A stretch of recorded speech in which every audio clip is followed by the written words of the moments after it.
U.S. troops strengthen their position inside Syria. California flooding could bring on the next big San Andreas earthquake. And President Trump accuses Barack Obama of having his offices wiretapped during the campaign. It's SkyWatch TV for Monday, March 6th, 2017. I'm Derek Gilbert. First up, pro-Pope Francis cardinals inside the Vatican want him to resign to prevent a schism in the Roman Catholic Church. They're looking to replace him with Cardinal Pietro Parolin, which is interesting because he would be Peter the Roman in the prophecy of the popes then. They fear that Pope Francis' reforms will cause a schism more damaging than the Reformation. More damaging from a Roman Catholic perspective, that is. Vatican expert Antonio Socci, a prominent Roman Catholic journalist in Italy, says that the curial faction of the Holy See that backed the election of Jorge Bergoglio, Pope Francis, has now run out of patience. And it's interesting to note that this faction that supported the election of Pope Francis is not the conservative faction that is opposed to his reforms. This bears watching. We could see the resignation of two popes within our lifetime, something that hasn't happened in hundreds of years, if not ever. Meanwhile, in England, two street preachers have been found guilty of intentionally alarming the public with open-air preaching. It's what good preaching is supposed to do, make you realize you're a sinner in need of salvation. This verdict was heard in the magistrates' court in Bristol, handed down by a judge against Michael Overd and Michael Stockwell, who is from the United States. Stockwell, Overd is from the UK. They were arrested last July and accused of causing a disturbance, engaging in antisocial behavior, because some of the listeners were offended by their speech against Islam, Buddhism, homosexuality, and divorce. The prosecutor told the court some of the statements made by the preachers might have been fine in the King James Bible translated in 1611, but not acceptable in 2016. Gang members in Houston who had a satanic shrine in an apartment there are accused of killing a girl to appease an insulted demon. These are allegedly members of the gang MS-13, which began as special forces troops from the Mexican military trained by American soldiers.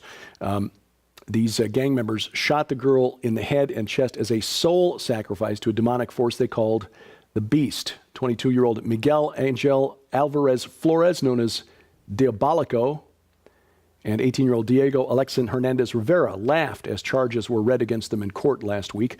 According to prosecutors, the members of MS-13, originally from El Salvador, allegedly kidnapped the schoolgirl in early February, held her in their apartment in Houston where she was repeatedly raped. After 4 days, girl was taken to a different apartment where 6 gang members lived and where Flores kept this makeshift shrine to this demon. Authorities say she was held for 2 weeks against her will, plied with drugs and alcohol to keep her disoriented, and then sexually assaulted repeatedly by the men. Detectives were told by the girl that there was a second girl in the apartment known only as Genesis. After she lashed out and destroyed the shrine, Flores said the beast required a sacrifice. When the 14-year-old girl woke up the next day, Genesis was gone. She was found later shot in the head and chest. Police say that Rivera has confessed to the shooting. The presidency of Donald Trump, never boring, got more interesting again on Saturday morning when the president tweeted out that his predecessor, Barack Obama, had wiretapped Trump Towers in October before the election. Trump compared the activity to Nixon's bugging of the Watergate Hotel. And actually, if this is true, this is like Watergate on steroids, and Democrats really need to recognize this. It was not immediately clear what evidence President Trump was referring to, but there was a report published by Breitbart News on Friday night regarding a claim by radio host Mark Levin that Obama has executed a silent coup using police state tactics. Now, radio talk show host Laura Ingraham on Monday morning reviewed news reports from January that indicated that there was, in fact, an investigation by the FBI into alleged contacts between members of Trump's advisory team and members of the Russian government. That included wiretapped information. It's also possible that since President Trump is, the president, he might actually have some information that's not available to the media, which for the most part is spinning this as President Trump being paranoid. The truth of the matter, though, is that President Trump's predecessor, Barack Obama, and his predecessor, George W. Bush, they basically wiretapped all of us. All of our telephone communications, email, basically being routed through the National Security Agency. They cast a very wide net. In fact, there was a lawsuit that was filed during the Bush presidency against the NSA. Barack Obama campaigned against it as a violation of privacy. Then when he became president, his Justice Department defended the NSA and AT&T in this lawsuit. And the suit was dismissed because the judge said that because the wiretap included everybody, no one person, no individual had standing to file a lawsuit. The fact that it's unconstitutional, notwithstanding. We'll see what happens with this. Just as a reminder to those of us who were pleased at the outcome of the presidential election, that there are powers and principalities behind the figureheads that we sent to Congress. What are the Republicans hiding in their replacement for Obamacare? I mean, you remember when Nancy Pelosi said we have to pass the bill so we can find out what's in it? Apparently, the Republicans in Congress are now adopting the same strategy with their Obamacare replacement. Not even members of the United States Senate are apparently allowed to see this legislation.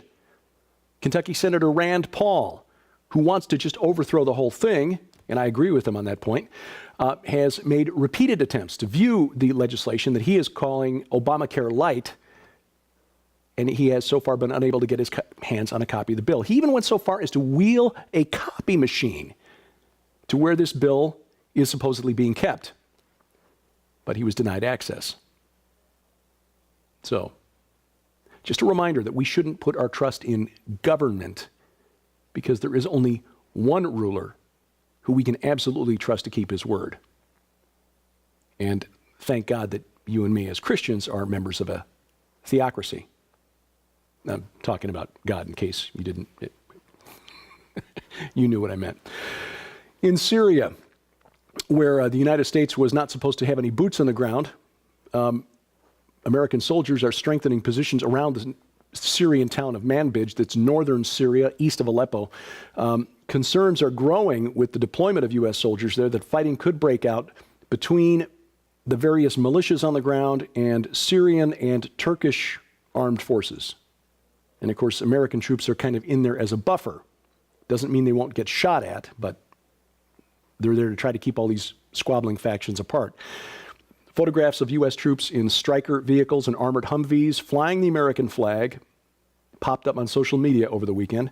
Spokesman for the U.S. military said the coalition has increased its force presence in and around Manbij to deter any hostile action against the city and its civilians, to enhance local governance, and to ensure that there is no persistent YPG presence. The YPG is the Kurdish militia, and as we've reported before, the government of Turkey has a real problem with the YPG holding any territory along its border with Syria.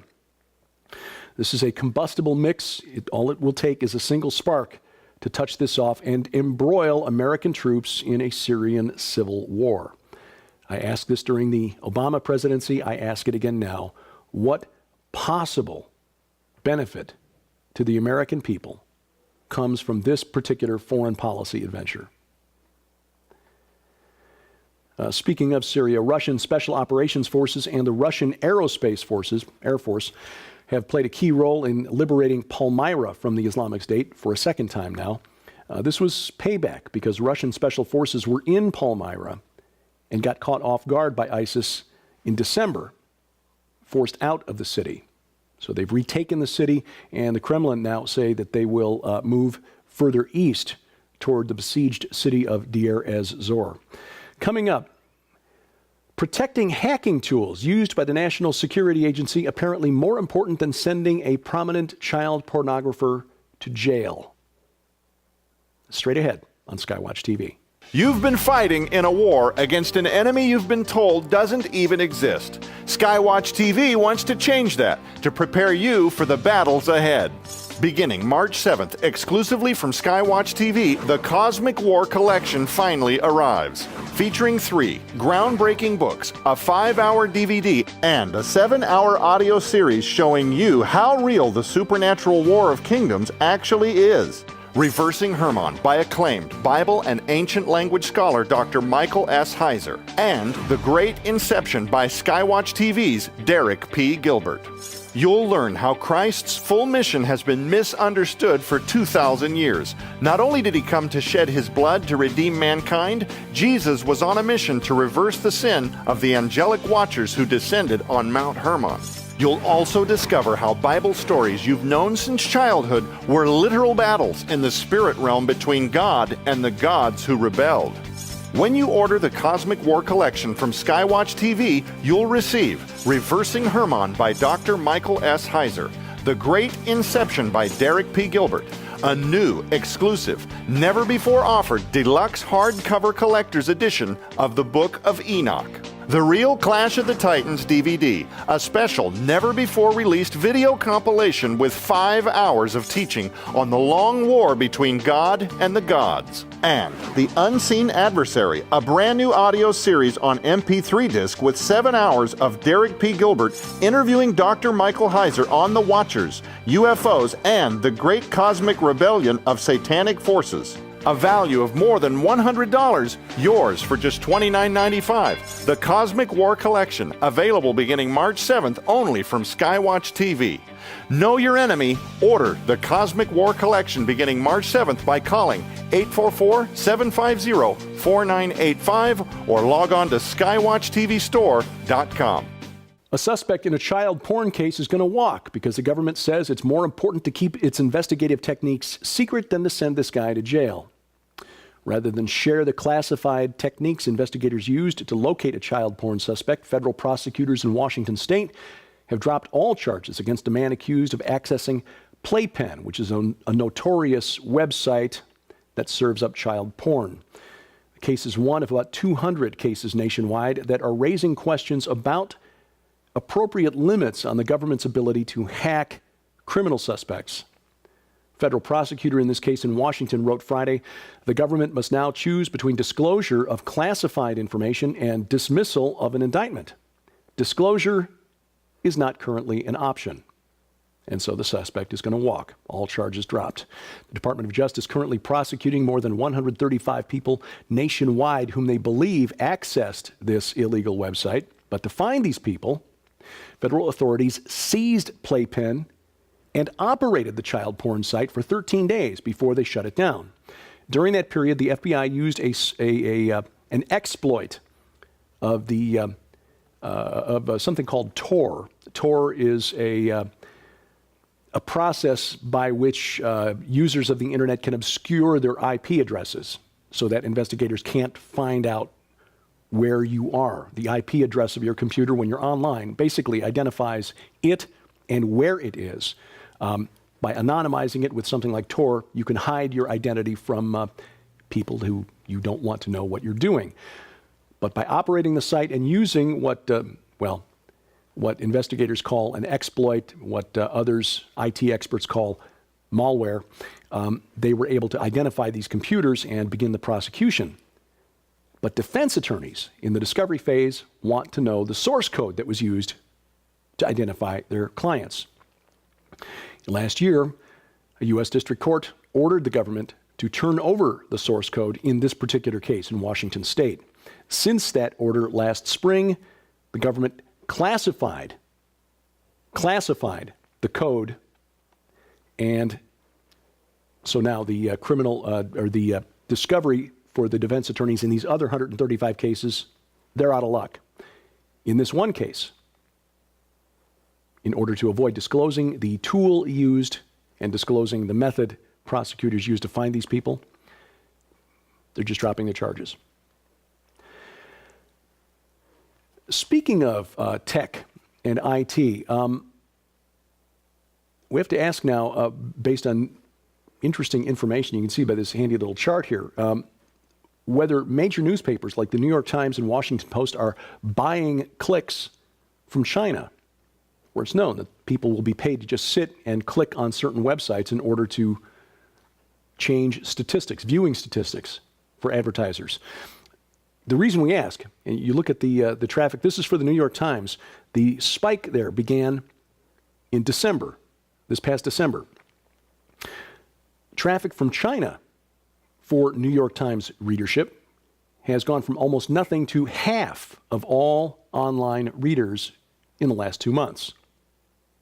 Last week, the New York Times published an article crediting Donald Trump and his incredible upset victory in the presidential election for generating more subscribers to the New York Times online than in the last 3 months of 2016 than in the entire year 2015, claiming 276,000 new digital-only subscribers.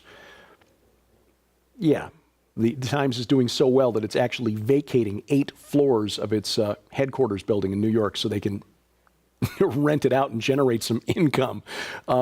While the subscriber count has allegedly increased, as you see in this chart, the readership online didn't really start going up until December, after the election.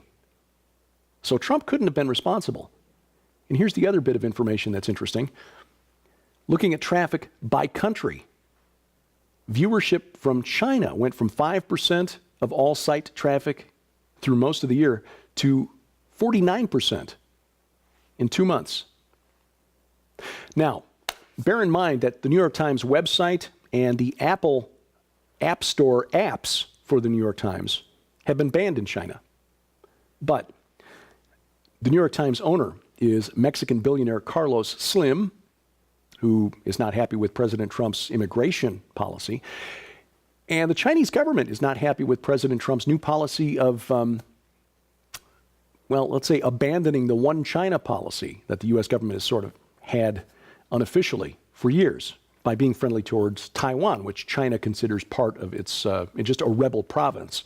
So it makes you wonder, because the Washington Post has also shown a very similar traffic pattern over the last 6 months or so. No Chinese readers until December, and then suddenly, boom. It makes you wonder if the Chinese government is helping out the voices of the opposition, because the New York Times and the Washington Post are basically the voice of official Washington. In other words, open borders and free trade. Experts are asking whether the flooding in this very wet winter in California may trigger the big one. Geologists have been warning of the risks from melting snowpack and rising reservoirs across the state. And they've been worried about this for some time anyway, because it's been so long since the San Andreas Fault really triggered a major quake. 1857, really the last time, a magnitude 7.9 quake then.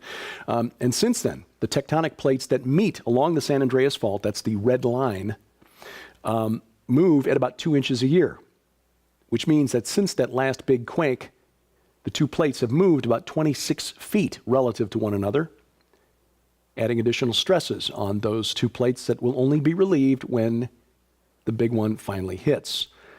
Los Angeles Times reporting over the weekend that the recent flooding in California has some scientists worried that the additional weight of water in the reservoirs may cause plates to shift, or increasing pressure created from refilling underground aquifers might reduce friction by pushing the plates apart, thus allowing them to move more easily. We'll wait and see what happens there. Dozens of students in a Minnesota school district were ordered out of class last week, Wednesday. Rochester School District said 71 students failed to provide documentation showing that they received mandatory vaccines. The public school board in Rochester voted last week to enforce a state law requiring students be immunized or officially exempt for reasons such as health or religion. Students had to submit the proper paperwork to the school district to prove that they were exempt by Wednesday. Those who didn't, not allowed in school. Some of the vaccines required by the state of Minnesota include measles, mumps, chickenpox, and tetanus. State-sanctioned marriage could be a thing of the past in Alabama, a bill that would abolish marriage licenses in the state and nullify, basically, both sides in the contentious argument over marriage, man and woman, or man and man, woman and woman, and possibly, if at that point, whoever, could be a thing of the past as well if this bill passes in the state of Alabama. The legislation would abolish all requirements to obtain a marriage license except people between the ages of 16 and 18 still need parental approval. You'd still need a blood test, so you could not be related, or already married. But other than that, civil religious ceremony in front of a probate judge, and the state would only recognize the legal contract signed by two parties entering into the marriage. This is a lesson for Christians.